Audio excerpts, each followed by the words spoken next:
Alors, monsieur le préfet, vous partez à la fin de la semaine des Pyrénées-Atlantiques.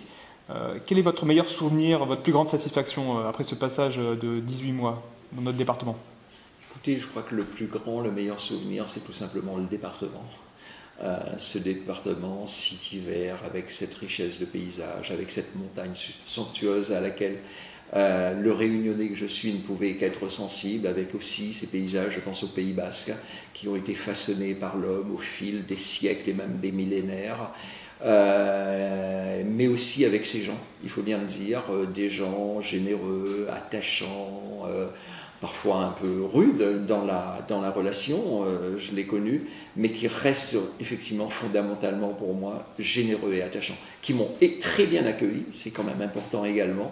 Donc je n'ai pas eu de temps d'adaptation particulièrement long, et j'ai la tête remplie de souvenirs, mais aussi l'ordinateur rempli de milliers de photos de ce département. Alors vous partez quelques mois avant le sommet international du G7 que vous aviez commencé à préparer. Est-ce que vous ne regrettez pas de ne pas gérer ce moment? Je crois qu'on ne peut pas se passionner pour des sujets sans émettre évidemment un minimum de regret.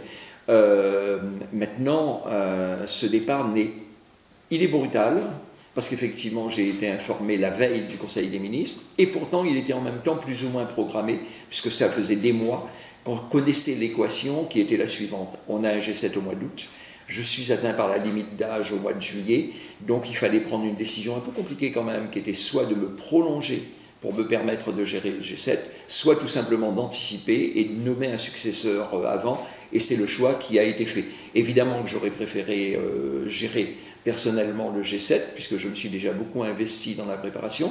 J'aurais aimé aussi poursuivre un certain nombre de chantiers, parfois compliqués, dont d'ailleurs un qui est inachevé, c'est toutes les questions de l'eau, en fait, qu'il s'agisse des agriculteurs ou des maires. On a des relations difficiles, parfois conflictuelles, sur ces dossiers qui concernent la gestion de l'eau dans le département.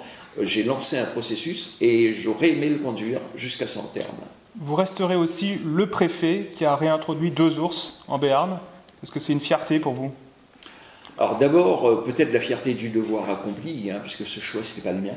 C'était le choix du gouvernement. Un jour, j'ai été appelé et le ministre, qui était à l'époque M. Nicolas Hulot, m'a annoncé que sa décision avait été prise et que j'étais chargé, moi, de conduire une mission pour rendre la chose possible.